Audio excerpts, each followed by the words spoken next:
Bob, looking at our numbers for the week, the property crime seems to be where we're having the most challenges. Yeah, I agree.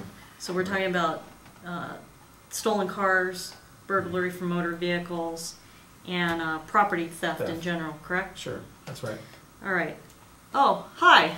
I'm Captain Tina Nieto. Welcome to this week's edition of the Captain's Corner. Today I want to talk about a couple things, particularly property crime. As you've all met in the past, my partner, Captain Bob Arcos. Hey, thanks, Captain Nieto. What I want to try and explain today to you is the mission car concept here at Olympic area. The mission car is the foundation of our patrol operations work, where based on crime statistics in certain reporting districts, we choose an area to assign a mission car. A mission car is comprised of 4 to 5 officers. They're assigned the mission car area on a weekly basis based on the crime trends in that area. They're assigned to our 4 watches, Watch 2, Watch 3, Watch 4, and Watch 7. And these officers become engaged in the crime patterns and community engagement in certain areas. One of the particular changes that we made, or refinements that we made to our mission car for this year, was to really ask our officers to become engaged in community. What we're asking them to be is become an extension of your senior lead officer. We really want them work in the area to get to know the residents, to get to know the business partners in this area, get out of the car and talk to them, introduce themselves, and tell them what they're working on in that area. You know, as we've talked about before in many of these broadcasts to you, we need you as our force multiplier. You know your neighborhood best. You know what looks out of place. You know who doesn't belong in the area, and we really trust your suspicions. And these officers are out there looking to create that partnership with you. That information may be vital in solving a crime, and that's really the concept of the mission car. Today I want to talk about a couple things where we really need you, the viewers' help in helping drive our crime down here in Olympic Division.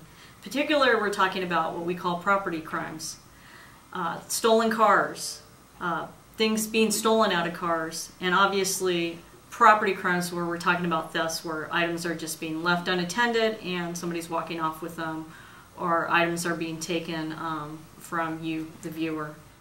So there's 3 areas that we're asking you to help us out with. 3 areas that since the beginning of the year have been challenging for us here in Olympic Division. The first involves cars being stolen.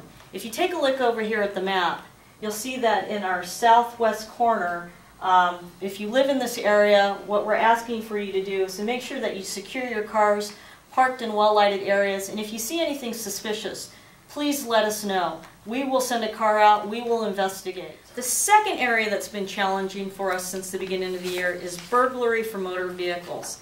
Basically, burglary from motor vehicles are when things are stolen from inside cars. The areas that have been challenging for us here in Olympic, where we really can use your help, the viewer, again is along what we call the Wilshire Corridor. So we're looking at Wilshire Boulevard from Hoover to Western, and then we're also looking at what we call the Western Corridor. So we're looking from Wilshire south down to the 10 freeway. But anywhere, if you live anywhere in the Olympic area, you can help us out by making sure that you lock it, hide it, and keep it. The third area that's been challenging since the beginning of the year are thefts. And basically that's common sense. We just ask that you pay attention to your surroundings, that you secure your property so that it's not left out in the open. If you're going to get a coffee drink at one of your local coffee places, please don't leave your items unattended. They will grow legs and walk away. So those 3 things, again, we're asking for you to help us out to make Olympic the safest place in the city of Los Angeles.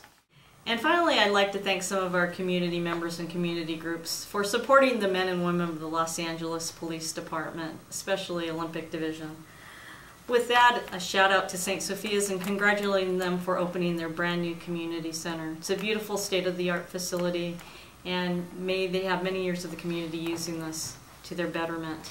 I'd like to thank the Dodger organization for supporting Normandy Park and revitalizing that area for the youth of Olympic Division. I'd like to thank Mr. Moonhan Bay for purchasing a canine, which is a dog, for searching for the men and women of the LAPD. And finally, I'd like to thank NBC, Mr. Cho, KBS America, and SBS International for their donation and purchasing equipment for the men and women of Olympic Division.